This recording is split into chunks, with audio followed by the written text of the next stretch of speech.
Here's a quick demonstration of the Texas Instruments bq24747 battery charger.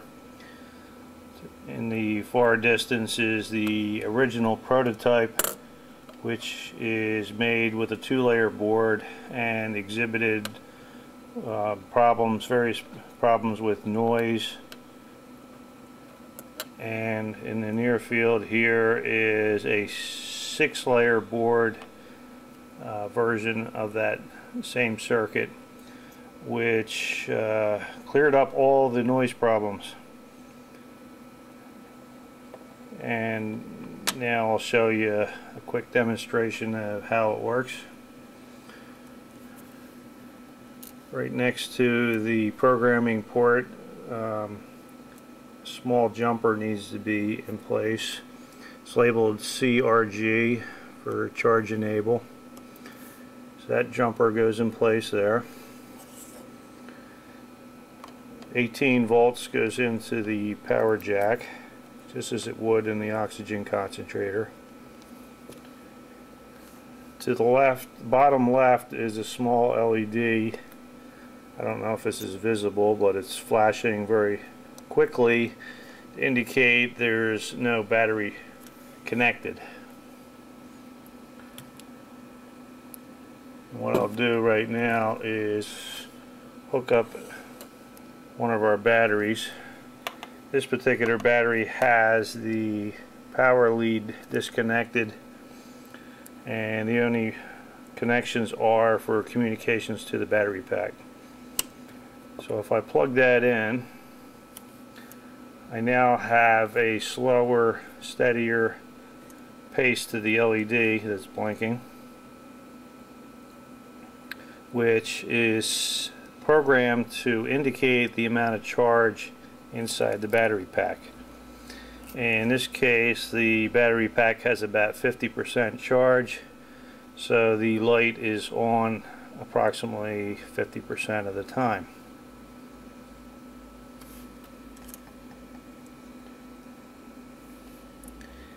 If I disconnect the charge enable jumper, the light goes out, indicating there's no charging. Put it back in. After a 2-second delay, the charging resumes.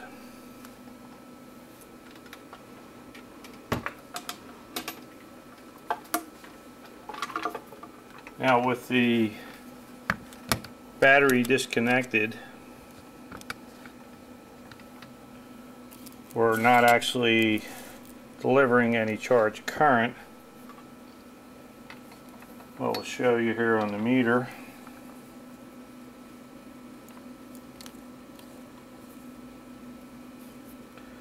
at the voltage going to the terminal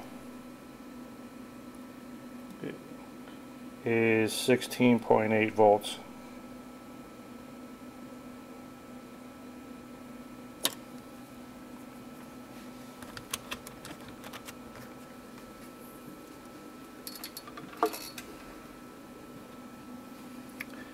Now I'll replace this battery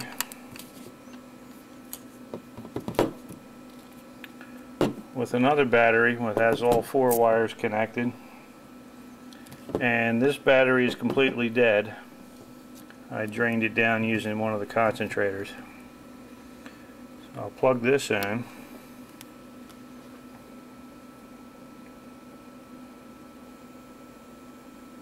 and now the LED is flashing, indicating it's charging, but it's a very short pulse indicating the battery's near dead. Now if I can move the camera up, take a look at the current on the meter.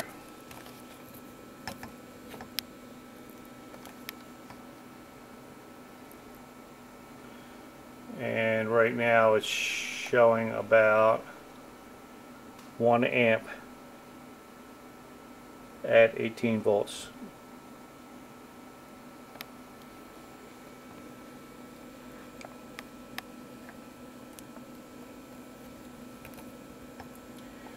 Now what I'll do is I'll run this with some time-lapse photography and stop various points along the charging cycle. I hope the LED is visible, but right now it's just a quick flash.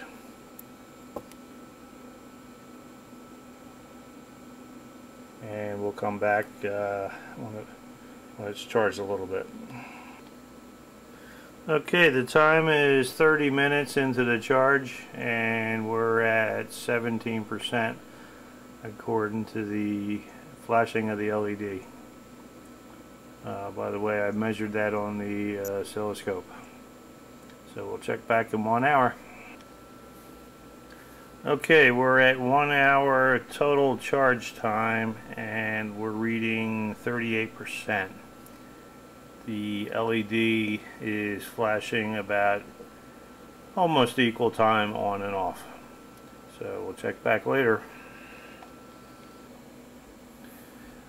We're at 1.5 hours of charge time and we're at 52% charge. So it's 52% at 90 minutes of charge. It's been 2 hours of charge time and now we're at 72%. 72%. The LED is flashing on more than it is off. It's on about 3/4 of the time. We'll check back a little later. Here we are at 2.5 hours of charge time and we're showing 88% charge. 2.5 hours, 88%.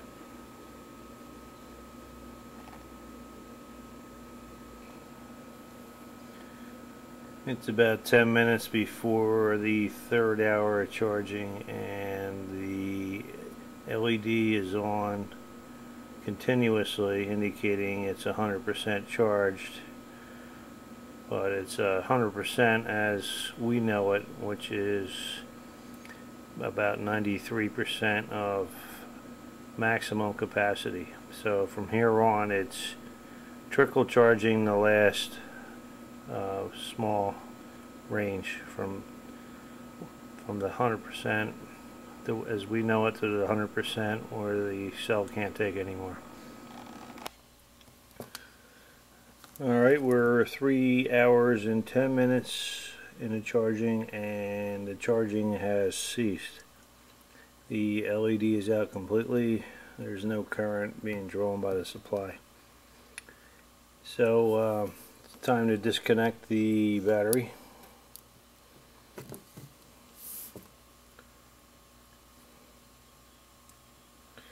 And now the LED is flashing rapidly to let you know that there's no battery connected.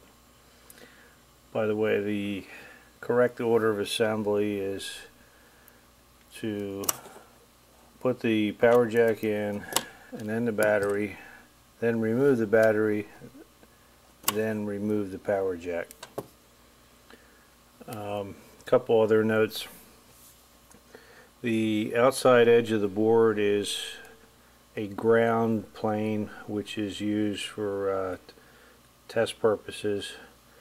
The true dimensions of the board are on the inner rectangular area that's green,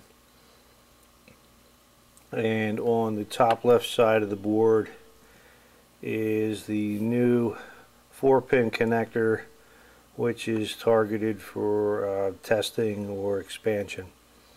So here you see it mounted at the top, flush with the edge of the board, not counting the test strip there. So if I could turn it sideways, you can see it. It's a 4-pin JST connector.